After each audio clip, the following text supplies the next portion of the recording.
Hello, and welcome to Smash Fiction, the podcast where I desperately try to remember the proper way to intro this thing, which contains fights between fictional characters who try to be the bestest. This week, Freddy Krueger versus... aka the crew from Inception. It has been a number of years that I have been researching podcasts. I came across one called Mashtoberse Estfe, which I translated to Smashtoberfest. It was filled with the sounds of human lies and linked with shadowy...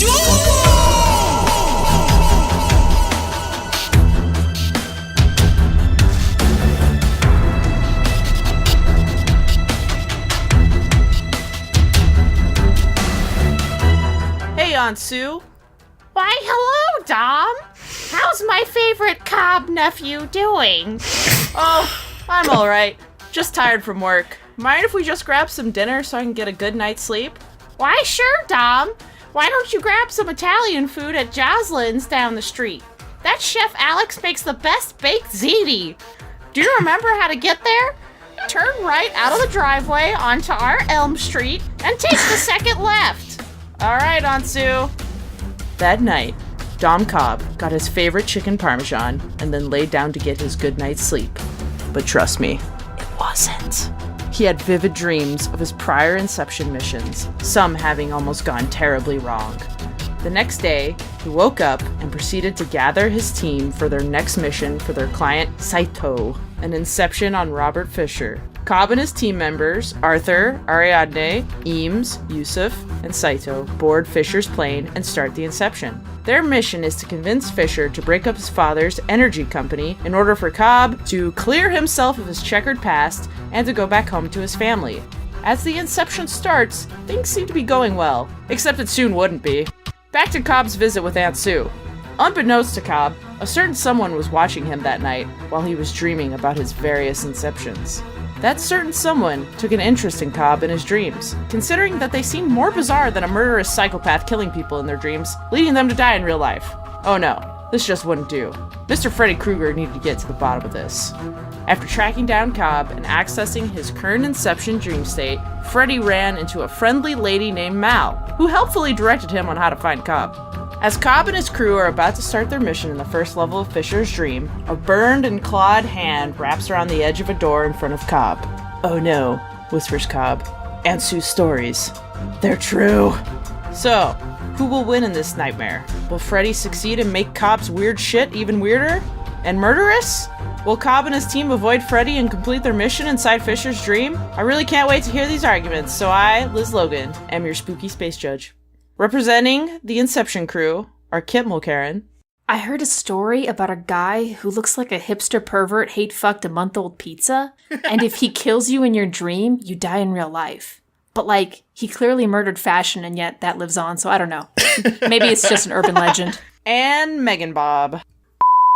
Hey listeners, this is Dan, your editor for this episode. So for her vocal check-in, Megan Bob decided to simply play a clip from the song Non Je ne regrette rien, a song for which we do not own the copyright. So if you'd like to imagine this song being played, feel free to do so. I have opted instead to play one of my personal favorite Megan Bob quotes from a different recent episode, after which I return you to your regularly scheduled match. Cat mermaid. And representing Team Freddy Krueger are Claire Mulcairn. As they say, let sleeping Cobbs die. And Miles Schneiderman. Ask not for whom the boom tolls. It tolls for thee, bitch. Oh, God. In order to determine who goes first, yeah, fuck it. I'm just happy it's Freddy Krueger and not Slenderman. I'm just gonna roll some dice. Fuck y'all. Alright. First, I'll do for Inception. Oh, Inception got a natural 20. Okay. I'll roll Freddy anyways for the hell of it. Yeah. Maybe we'll also get a 20. Oh my god, you also got a natural 20! That's what I'm talking about. Shit. What if this is like the top just constantly spinning? It always rolls a natural 20. Okay, here's Inception again. Oh my god. Are you in a dream? No, you guys got a 14 that time. Okay. Okay. Thank God. And Freddy got a 2, so Inception is going first. Oh, after so, all that. Team Inception, begin your Inceptions. Frederick Charles Krueger. This very bad neighbor turned dream demon is no stranger to tormenting people, mostly teens, within their own dreams. In his films, he's pretty much the only one in charge of the layout of the dream, barring a few kids that have been practicing lucid dreaming. Most people just dream normal-ass dreams like putty to be molded by Krueger's clawed hands. But not Ariadne, the architect of the Inception crew. Cobb and Arthur taught her to make dreams into mazes with paradoxical loops and secret shortcuts that only she knows. Frederick is going to be screaming, "Where are you, bitch?" in mind-numbing frustration as he runs up and down MC Escher staircases. Cobb also explained to Ariadne that the more she alters the landscape of a person's dream, the more the dreamer's mind will subconsciously notice the existence of the one making the changes, and eventually attack them. Doesn't Frederick love killing people in increasingly creative dream-warping ways? When he isn't lost in a paradox, he's gonna slowly come out of a hotel mini-fridge or some shit. But this is gonna backfire on him when he suddenly has to fight through mobs of projections, which are dream people, running at him like the zombies from 28 Days Later. Even if the projections can't kill him for good, it's still a pretty big thorn in his side to have to fight through all of them. You know, maybe he'll love it.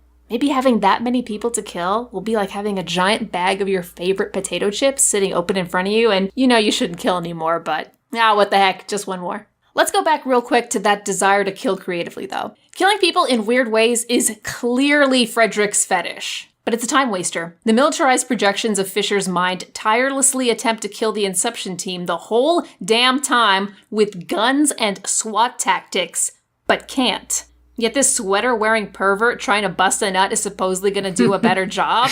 Bitch, please. Unlike the generally unarmed teens that Krueger usually murders, the Inception crew enters dreams packing heat and are grown-ass adults, about half of whom are already used to the chaos of pulling off dream heists. Though the militarized projections pose a very real threat to the Inception crew, they are well above anything the teen-murdering dollar store Wolverine wannabe has ever had to overcome while stalking his newly pubescent prey. Oh, and something Frederick also ain't ready for? Shit goes crazy in Fisher's dreams. Like shit involving explosions and fucking fire.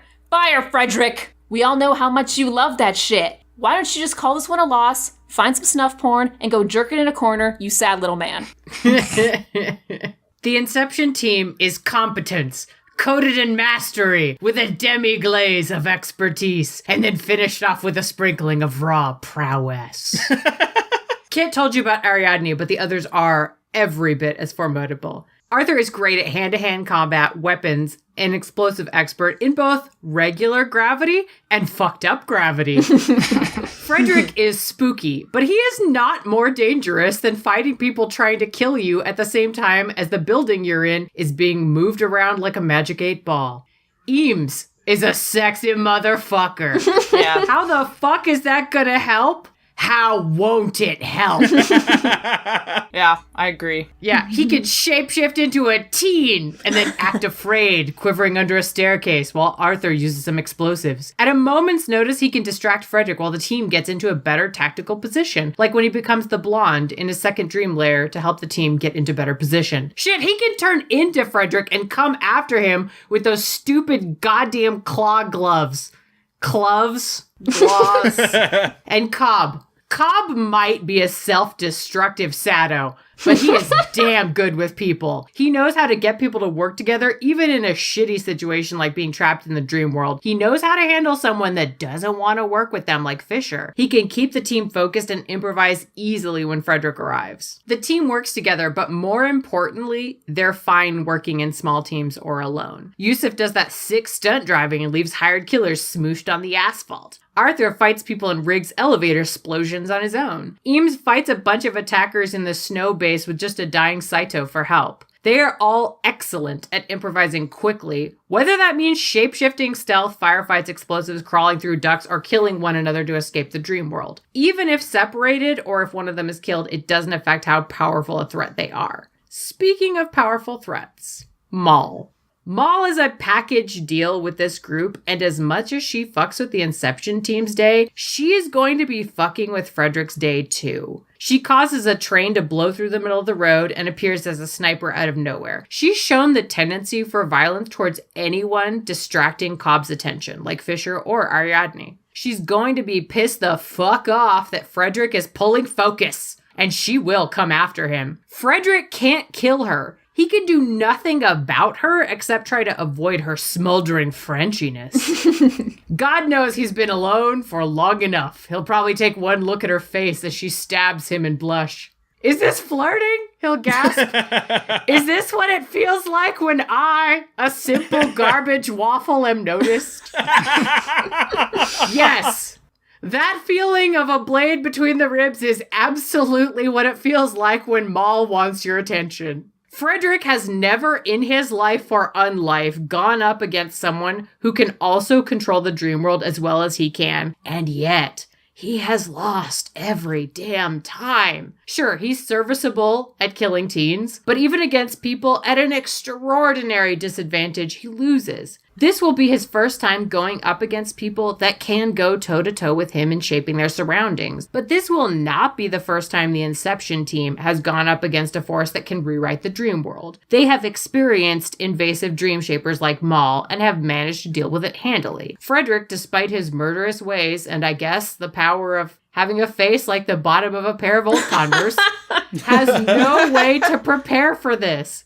At best, he's had a run-in with dream warriors who were able to repel him with dream powers on their very first try. Frederick cannot even survive against people who are ordinary teenagers. What the hell is he going to do against people utterly unfazed by the terrors of the dream world? Okay, look. We've all seen Inception and thought it was great. We like those memes where something would reference itself and then people would type Inception in all caps. Or that meme where Leo tells Cillian Murphy there's a dog behind you and then squints. Or those fanfics where Arthur and Eves get over their will they won't they tension and subsequently frickle frackle on every surface. Inception has given the world a lot. What the team of Inception is going to give Frederick Charles is nightmares. Is there a reason you keep calling him Frederick? Are you trying to throw them off their game? I just think it's cute that that's his fucking name. I mean, that's his name. So you are. Okay. That I is understand. his Christian name. He baptized Frederick Charles. Let's continue this weird freight train and see what team Frederick Charles Krueger can incepticize in my brain.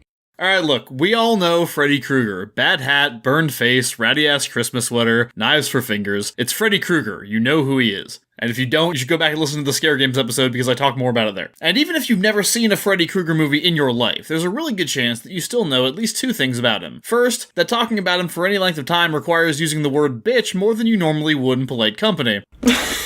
And second, that he goes into people's dreams and kills them. But what you might not know or might not remember is how Freddy kills them. Let me remind you of what happens in your typical Nightmare on Elm Street movie. Freddy finds a group of people, maybe 4 to 6, like the Inception crew. Then he goes through them, one by one, preying on their specific fears. We see this most dramatically in Dream Warriors when Freddy turns the girl who hates bugs into a cockroach, attacks the boy in a wheelchair with a wheelchair, kills the drug addict with needles, and kills the aspiring television star with a television. When he's not focusing on their fears, he's examining their insecurities, subverting their aspirations, and mocking their regrets. Now, we don't know all that much about most of the characters in Inception, but there's enough that I'm pretty sure Freddy would have plenty to work with. Eames is a gambler and a thief. Yusuf is first introduced in a drug den and eagerly betrays the rest of the team when offered enough money. Saito is the shadiest of businessmen, with who knows what on his conscience. Ariadne is a teenage girl, which Freddy knows how to kill those.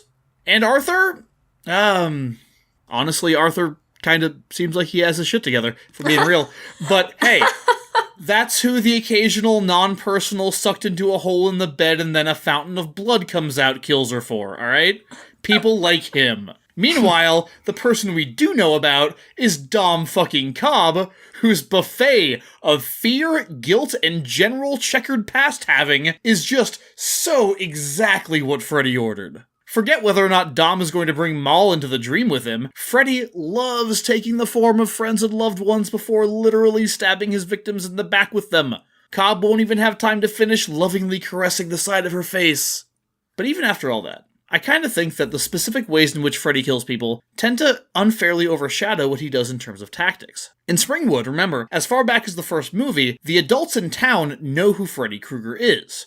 Part of his job when it comes to slicing and dicing these premarital, sex-having teens is to make his murders explainable as suicides or accidents, so the adults don't know he's there. Sure, in the dream some crazy shit is happening, but in real life, it looks like you hanged yourself, or you go into a coma, or some other kind of thing that doesn't get the grown-ups thinking that Freddy is back. And that's the real reason why the Inception crew is screwed in this match, because they're not even from Springwood.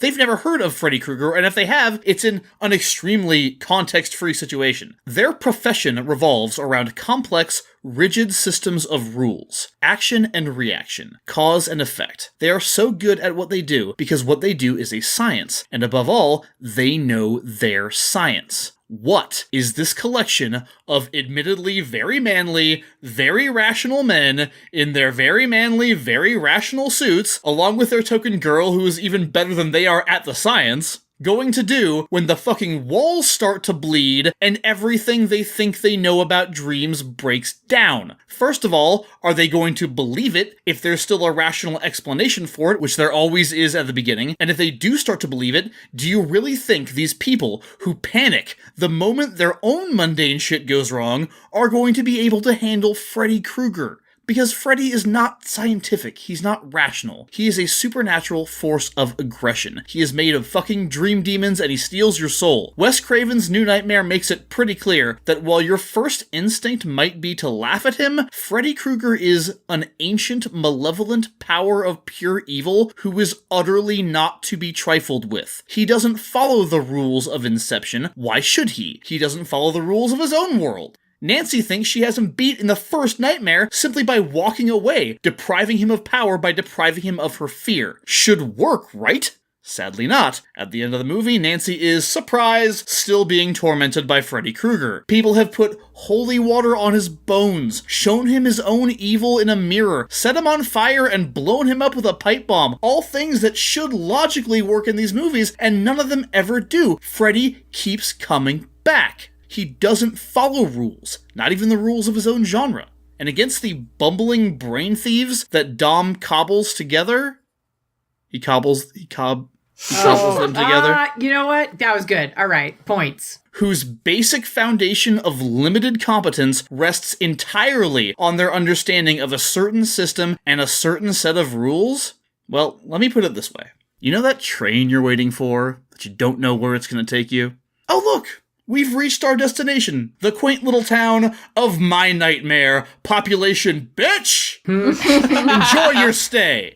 Dom and his crew begin the film in debt with multiple failed jobs in their recent past, to such an extreme degree that if they don't pull off this last job for their employer, they are going to be killed. And that job, a 2-level extraction against Saito, ends up being a complete disaster. And so now they're trying yet another one last mission, like when you play a video game and it says you have 1 life, and then you die, and now it says you have 0 lives, but apparently in this game that means you still get 1 more chance? Yeah, that's about how well they're doing right now. And because of this, they go off into this mission unprepared and uninformed about the risks that await them. And even without Freddy, it does not go well for them. Let's run down the crew real quick. First up, there's Eames. Eames is a forger who is bad at spelling. Also, apparently he thinks it's a good idea to meet with Cobb very publicly in a bar in Mombasa, despite the fact that Cobalt has an enormous presence in Mombasa and they put a price on Cobb's head. And so, of course, Eames and Cobb get spotted by Cobalt hitmen, and they only survive because Saito drives up at the last moment to save them. Then they recruit Ariadne, the architect, who seems like she's going to be one of the most useful characters on the team, right? She can do that stuff where she makes, like, bridges and staircases out of nowhere, right? Except that in the actual mission, she doesn't ever use these abilities. Not even once. She hides from things and asks other characters on the team questions that prompt them dumping exposition, and honestly, I don't even remember her firing a gun one time. So either she can only use her abilities to build stuff during the planning stages, but can't actually use them during a real job, or she's too traumatized from the last time she tried to use them, you know, after she got stabbed in the stomach by Mal.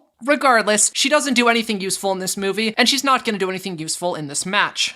Then they get Yusuf, the chemist. He has the least amount of combat experience out of any of them. He just makes the sleepy drugs. So everyone on the team would be severely out of their depths even if Freddy wasn't trying to kill them. But the one who is most assuredly the furthest out of his depths here is Yusuf. And then there's Arthur. Arthur's gonna have to do a lot of work in this match because he's the only halfway competent operator in the group, and I do mean halfway competent. Yeah, he has that neat hallway fight scene and he comes up with the cool plan in the elevator, but the rest of the time, he has the position of the goofy, bumbling butt of the joke on the team. Like he was supposed to do research on Fischer and somehow he didn't figure out that he had his subconscious militarized. Also, when a bunch of projections are looking at him and Ariadne, his solution is to kiss her, which does nothing. So it seems like maybe he was just being a creep. I don't know. We don't spend a lot of time with Arthur apart from that, so it's tough to say anything else about him definitively, but he parts ways with Cobb in that extraction they were pulling on Saito, and the next time we see him, he's been caught and captured. So I'll give you guys that Arthur might be the most consistent member of your team, but that's still not very good for you. You know what? Freddy's probably going to kill you first for being a gross horn dog. Don't look for excuses to kiss people under false pretenses, you creep. Also, I guess Saito's here. His main strength is that he's really rich, but that actually doesn't matter within the dream. He gets shot after less than a minute within the first level of dreaming and spends the entire second half of the movie slowly dying and coughing up blood. So wait, which one of these guys is supposed to be the competent one? Oh, Daddy, it better not be Cobb. There was a draft of this argument where the entire thing was about how terrible Cobb is, and I still ran out of space before I was done. He is so haunted with guilt for his part in Maul's death, and he is so myopic in his desire to get back home to his family that he regularly makes catastrophically bad decisions that endanger his own life and the lives of his team over and over again. The whole thing about how they can't shoot themselves to wake up in this mission because they're under sedation, he didn't tell the rest of the team about this before the mission started. He got them to commit to doing a suicide mission because he wanted to go home more than he cared for their survival. And not just Arthur, who presumably also had a price on his head, but also Eames and Yusuf, who had plenty to live for, and Ariadne, who's a fucking kid. And Arthur loses his shit and yells at Cobb for doing this, saying, "You knew the risks and you didn't tell us. You had no right." Damn straight he didn't. But this is not even his greatest flaw. His dedication to Maul is so nonsensical that it almost rivals the plot of Inception. Like, he knows she's an evil killer projection in theory, but every time he sees her, he totally forgets this and treats her like she's on his side. And then she betrays him. Multiple times throughout the movie this happens. He trusts her to hold up the rope when he's rappelling. He neglects to shoot her when she's sneaking up on Fischer. Dude, she's not your goddamn wife.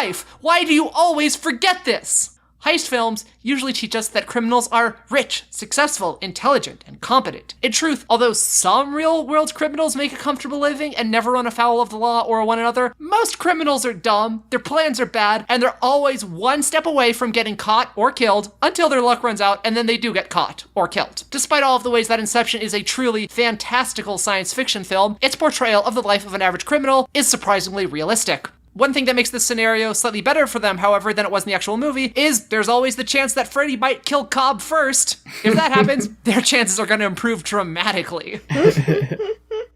All right, let's move on to the rebuttals. Yes, we're actually going to do rebuttals and not talk about butts because Arthur and Eames exist. So, sorry, all you horn dogs. Team Inception, begin the Inception. Extraction.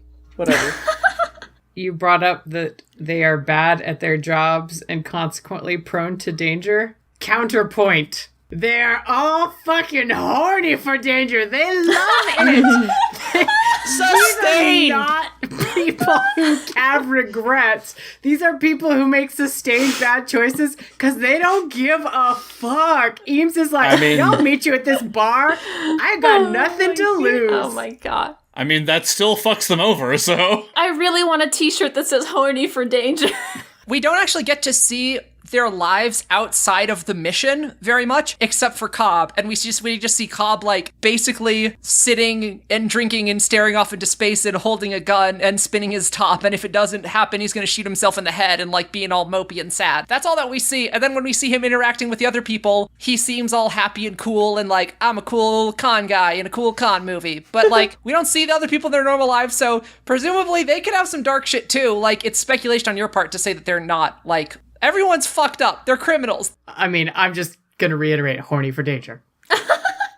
Is Arthur horny for danger? Because that might explain why he, like, didn't do his job and make sure there wasn't security in Fisher's mind.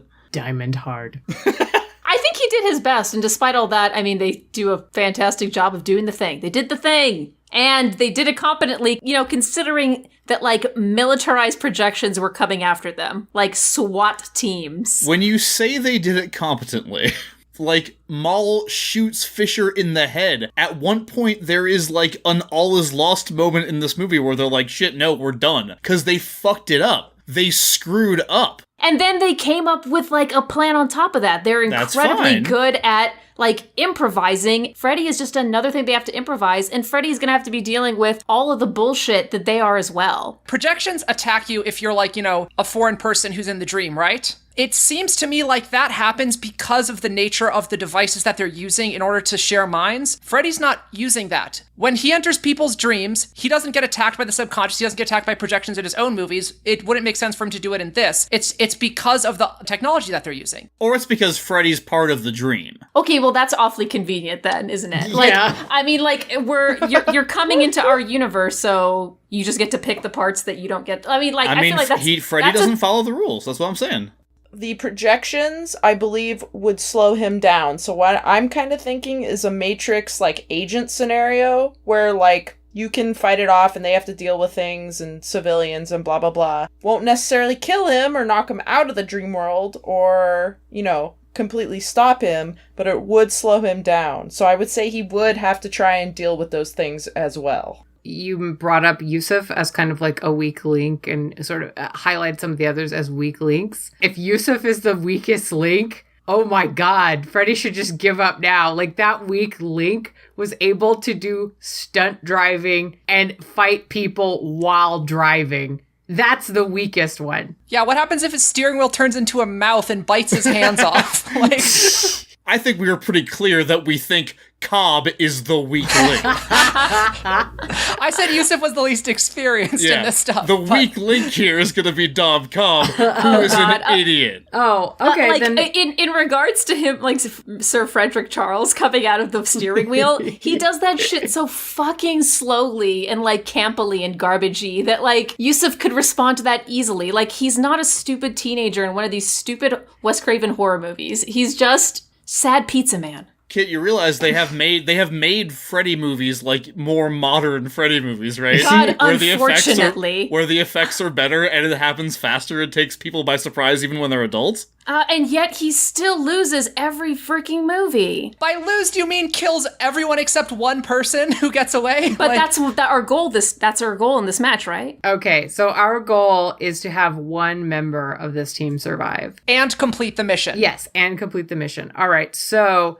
You all made much of the fact that they are so terrible at their job. All right, fine. They were able to all get out and complete the mission despite all of that they were so bad at. You think that one of them can't survive out of this and complete the mission? That just seems improbable. You seem to make it sound like they overcame all of their incompetence and were able to all get out. I'm sure one can do it. The thing is, even if just one of them dies, the whole plan falls apart. What if Arthur died when he was in the hotel, when everybody else was down at a lower level? They couldn't get the kick to get back out, and they'd all be stuck down there. What happens if Yusuf died? They wouldn't get the kick. Because they all have different jobs, and they all need to be doing these different jobs, there's not a lot of redundancies in the team. Thank you, Team Inception. You extracted my brain, that's for sure. Moving on to Freddy Krueger, who uses much more manual forms of extraction. I wanted to talk about something that you guys brought up in your opening, which was that the Inception crew goes up against people with guns and SWAT tactics, which is sort of more menacing than Freddy. I'm gonna have to disagree with you on that one, because, guns and SWAT tactics are one thing. Leaving aside the entire conversation about whether or not Freddy is going to be hindered or helped by the dream projections, that's objectively not as good as, having the walls around you, turn into your dad's teeth and then they eat you. Right. But what if, because Ariadne is an architect, she changes those as well. She changes those into things that are harmful to him. She never does that in the mission. Yeah, there's a part toward the end when they have to get into the ice base at the end of the movie, and Cobb's like, did you write into the architecture, like, a way through the central area? She didn't, but Eames did, which is why they're able to get in there. She cannot, I mean, it seems to me she can't change things once they're on mission. She doesn't because of the projections, but if the projections are less of an issue than Freddy, or potentially her ability to strategically make changes that near Freddy and draw projections over just as a kind of distraction, that's perfectly possible. She's shown that she can do it. Of all the people in this match, she's the one who's been stabbed by one. Yeah, her very first time doing the thing when she didn't know about Maul. She is inexperienced, and Freddy is not. Right, and the idea that she has that kind of like tactical sense or killer instinct or can set up traps or things like that is not something we ever see her doing in the movie. She like doesn't do anything useful during the actual last mission. She just is like along for the ride. There was a lot of talk about Freddy losing to teenagers in all of his movies, which he kind of does, but like he always sends them back, so I would argue. I do want to point out, though, the Freddy movies are like more than you would think about them looking back on them. They are like a really cohesive linear narrative that have to do specifically with one family and one like town, right? Yeah. In almost every movie, not all of them, granted, but almost all of them, the only reason Freddy loses is because these teenagers have genetically inherited superpowers. Oh my god, yeah, Dream Warriors. Miles, I need you to tell me, why does a dog peeing on his grave make him come back to life? Why, Miles? He doesn't follow the rules, Kit, but like... Why a dog peeing? But look, no, it's not just Dream Warriors, though. Like, it goes on. It's his kid, and it's his kid's kid, and they all have specific superpowers designed to fight him. And that's a tool the Inception crew does not have. And we're done. We're done. Let's move on. Oh no. Oh no, I what forgot. I've been waiting for. And now it's time for my favorite thing in the world. The lightning round! Bitch! Oh god! The frightening round? Have we done that one yet? I don't know. I don't think so, though. This could be it, God. guys. I mean, thunderbolts and lightning are very, very frightening. Me. Hello, everyone. I was forced to be the host of this stupid show because I lost a fight. Welcome to Factor in Freddy, a new show where our contestants are placed into everyday life situations and have to factor in how Freddy Krueger appearing would make things better, or more probably, very, very, very much worse. I'm Jason, and this week we have Dom Cobb and his Inception crew. Hello, contestants. How are y'all feeling today? Oh, good? Great. Here's how Factor in Freddy works. I will be announcing an everyday life situation that someone from Team Inception will have to experience. You're gonna pick one or more people from your crew who will go and perform said activity and the details of what they decide to do. Sit down! Then Team Freddy will take over and explain how the actual appearance of Freddy Krueger may complicate things. Then the crew members of Team Inception will explain how they will try and thwart Freddy Krueger's evil plans for their everyday situation. Remember, this is happening in real time, on a real set, with real people, with real consequences, in a real dream? So no pressure. Yes, y'all can mind bend. First situation, pick an Inception team member. Let's start with our sweet, sweet boy, Arthur. Arthur is sitting in a bathroom stall. And there's no more toilet paper. Okay, I'm already very scared. And now, Team Freddy Krueger, what do you do? Alright, so I'm gonna say that Freddy Krueger shows up, he just like appears, like leaning against the inside of the stall, reading out loud from an unfinished and eventually thrown away Robin script, and Joseph Gordon-Levitt screams in agony. Aw, too cruel, too cruel. Written by Christoper Nolan. I was gonna go a different direction. Go ahead, Claire, go ahead. He rubs his eyes, the vision of that fades away. And then he looks down and he sees, there's some shoes at the next stall. And he's like, hey, buddy, do you have any toilet paper for me? And the guy at the other stall says, yeah, I got some toilet paper for you. He reaches his hand down under to get a roll of toilet paper, and when he comes back, it's, I don't know, Miles, what's the toilet paper? Is it toilet paper? Is it bugs? No, I think it's ballsack skin. Okay. Ballsack skin? Yeah. What the fuck? This is not what I Nice. had in mind. Or how about this? It looks like toilet paper, but when he looks at it, he sees printed on the toilet paper is actually the script of Christopher Nolan's Robin. It's terrifying. All right, so we've established shitting on Christopher Nolan, literally. All right, Team Inception, Arthur, what do you do? He needs toilet paper, right, Liz? He lucid dreams that Freddy's shitty sweater and pants are some toilet paper. He unravels that, does his business. He sees Freddy's garbage body, and he's just like, wow, I'm sorry, man. I'm sorry. And then he hands back the used toilet paper. He's like, I think you need this more than I do. After that, he's gonna pull the lid off of the cistern and then just smash it into Freddy's face. Oh my god. Oh, man. And then also say, how dare you hand me subpar toilet paper? What kind of pleb do you think I am? This is a 3-piece goddamn Savile Row suit, you piece of shit. All right. That was okay, I guess. Next scenario. Inception, pick 1 or 2 people. I just want to pick Dom because I just want to pick Yes! Dom. I feel like we were gonna have to at some point. Feed me that sweet, sweet meal of angst. Dom pulls into a parking lot and gets out and grabs a cart and walks into his local grocery store. He needs to entertain for a party tonight and buy a bottle of red wine for Eames. All right. Okay. I mean, it's don't not my like- ship, but all right. Anyways, he's pushing his cart down the liquor aisle, and suddenly, what do you do, Freddy Krueger? So dumb. All right. He's rolling the cart down the aisle. All of a sudden, the wheels on the cart start acting really weird. Because all of a sudden, instead of being in wheel shapes, they're in the shape of his stupid fucking totem thing. And like it's Falling all over the place. yeah, but they're still attached to the cart. They're just like spinning everywhere, so it becomes really hard to control. And the cart like crashes into the side of the aisle. A jar of like raspberry jam just like smashes on his head, right? In the liquor And, aisle. It's the liquor Yeah. aisle, I will Oh, say. the liquor There- aisle. There could Sorry. be jam there. It's a dream world. Your No, mind you know bending. It's what? the liquor and jam aisle. No, you know what? The red wine that he's there for falls off the shelf and smashes on his head. And it's actually jam. Oh no. He looks down and then he thinks for a second that it looks like his own blood, but it's not. And then he looks up and he sees a woman with a cart.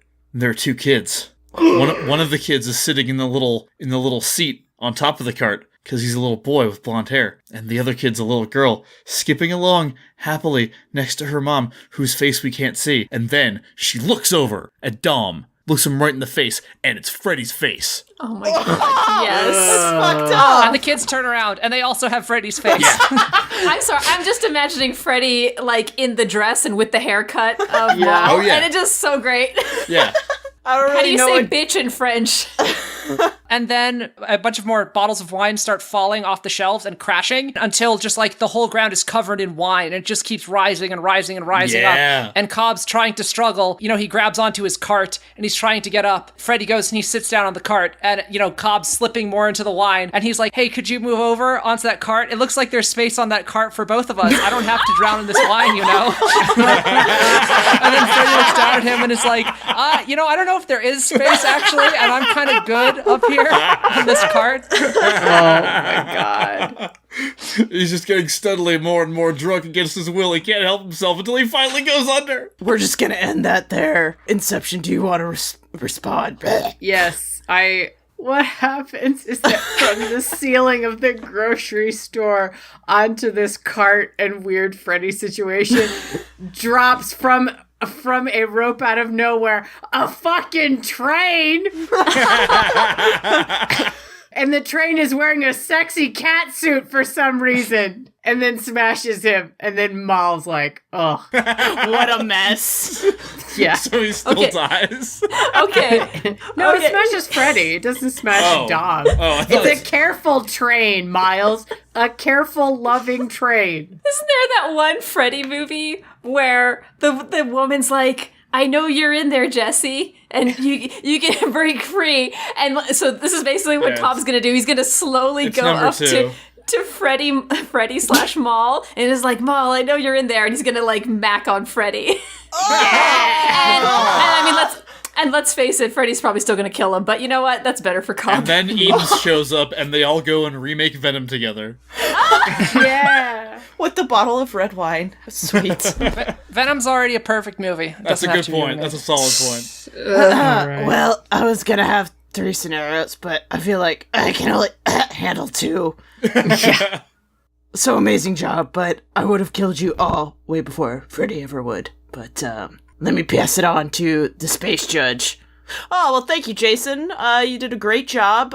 You can go back to your cabin now. And I am going to go into my deliberation capsule and extract my thoughts. One of the things I was a little bit worried about with this one is I remember early on when we were talking about this, I was like, is this just going to be like the dog versus Yeah, no, we had this whole conversation. Calvin one where it's just going to be, well, dream logic this, well, dream logic that, you know, and like... The worst part of all of that is like deep in my alcohol-soaked memory, I feel like I remember us talking about the projections attacking Freddy too, but unfortunately, I don't know if we did either. But I think that's a created memory. That might have been an alcohol-created memory as well. Oh, no. These things work both ways. You incepted yourself. Yeah. Whiskey, the ultimate inception tool. Yeah.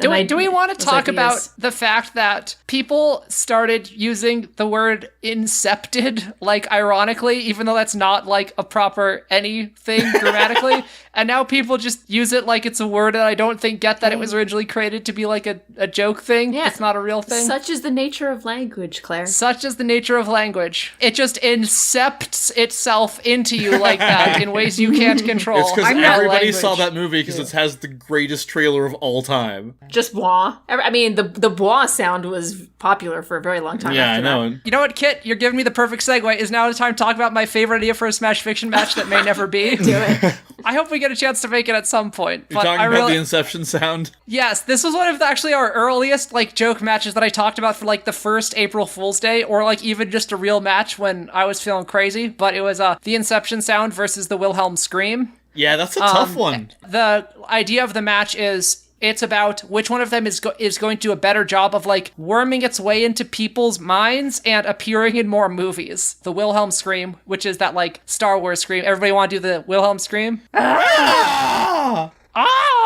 Kid. Nailed it. Kid, you have to do it. I don't really remember how it sounds. It's just kind of like Dan often has to point it out to me when we hear it in movies. Whereas I know the bois when I fucking hear it. I think the Wilhelm Scream is gonna appear in more movies over the course of our lifetimes. Would you like to just have that argument right now? And we can do could. our own mini match. All right. So Kit and I will represent the bois. I think the bois has very charming and has resonant low notes that people find pleasurable, whereas they do not find the Wilhelm Scream enjoyable to listen to. I see your point, Bob, but I'm also going to say that the bois is like fundamentally associated with a single property, that being Inception, making it harder to proliferate into other like properties and other media, unlike the Wilhelm Scream, which is not associated itself with any one property necessarily. The Inception bois it's just a fad, you know? It's like these come and go with the decades, but the Wilhelm Scream, it's been established. It's been around since, before the days of Star Wars, since like I think like the 40s or 50s even or something. Who the fuck is Wilhelm? Nobody knows.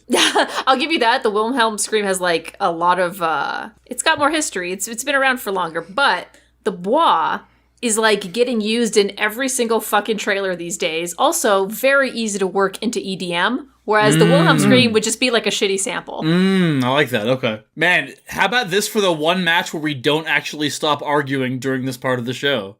Liz, I see you're back. First, most importantly, Wilhelm Scream or Inception sound. Where do you come down on that? Neither. Mass Effect Reaper Horn. Yes. Wow. Wow, I was not expecting. Our match has been greatly upset. Okay, so this is what I've gotten from the argument. Freddy is weak to fire. I wrote science ! I love your notes. Freddy can kill teens. What do your notes at school look like, Liz? This is what you got? This is what you took even away. do this? All right, well, if we lose, I'm not going to feel bad. 'Cause, So it's tough, right? I'm trying to sound like Dan. Shut up, everyone. Oh my god, Liz, Do this as an extended Dan impression. Let's see how that goes. Yeah, do a Dan impression. Okay. So, wow, this is tough. No, more handsome. Oh, wow. Here, Cliff. This is really tough. Not that handsome. Not that handsome. Whoa, Hair yeah, slick. Hold on. I'm Dan. Yeah, a famous kid. thing Dan says. I'll see you later tonight, right?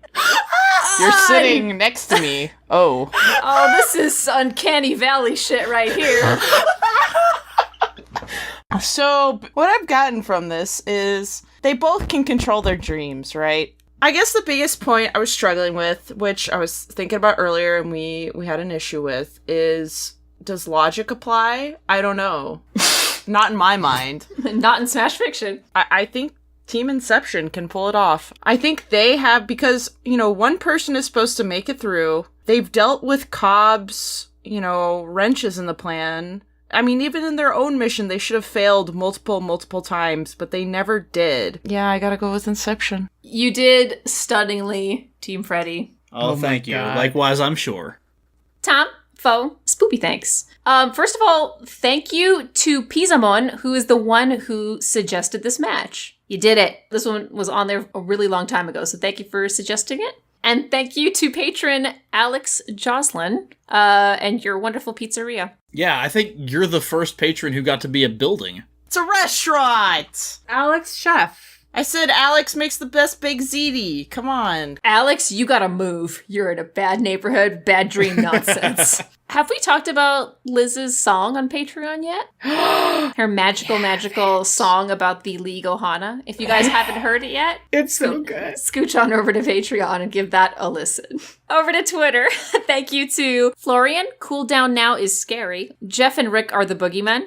Cosplay Devotee, Cosplay Fiend, Icon Jade, Matias Totimes, Fit Bunt Shifty Lines. Fit Bunt Shifty Lines. Shifty lines!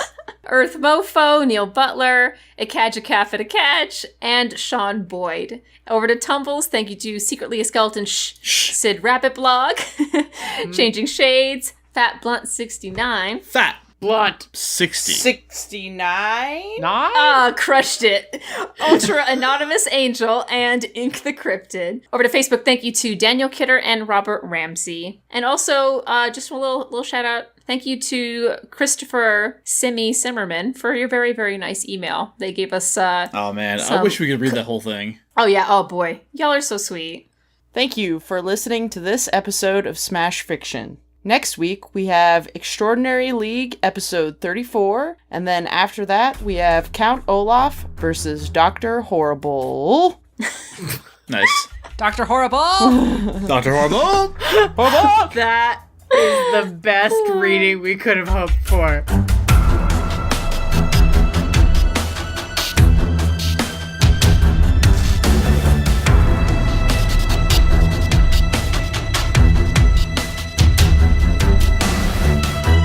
Smash Fiction is produced by Dan Mulcairn, with logo design by Claire Mulcairn. Special thanks to Kevin MacLeod of the Clan MacLeod at Incompetech.com for our theme song, Hitman. You can find us on Twitter at SmashFic Podcast and search for the Smash Fiction Podcast on Facebook, Tumblr, and YouTube. Subscribe on Apple Podcasts or your podcatcher of choice, and if you leave us a good review, we shall become more powerful than you can possibly imagine. Smash Fiction is made possible thanks to our supporters on Patreon at patreon.com/smashfictionpodcast. Please consider donating as little as $1 each month. It helps us keep the show going. And we have great rewards and extra content for those who help us out. If you have any suggestions, feedback, or other contributions, send them to us at smashfictionpodcast@gmail.com and help us continue the fight.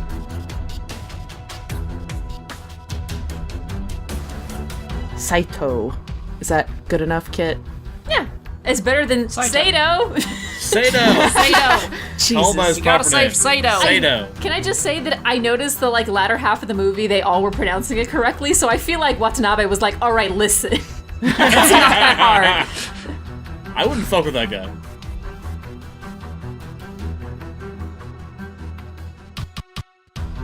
Hey Liz, Yes. just so you know, you said Inceptions a lot, but the things that they do are extractions. Oh my god. That's They do one Inception That in is the movie. that is a good point. but it is currently moot. That's a really Yeah. good callback to episode 1, Claire. I liked it. Oh, yes. Well, you know what? I'll stop doing callbacks to that when you all stop being wrong. Oh, wow. It's a moot point. Okay. But I will say some, extractions. Just say extractions like 9 times, and then Dan can fix it in the editing. Just like give us like a bunch of different takes of me saying alright. extraction. Oh my extraction. God. Hold on. Extractions! No. Extractions! Extractions! Extractions. Extractions. I think that's good. All right, like just that these have are- one where you have fun with it. These are like- extractions!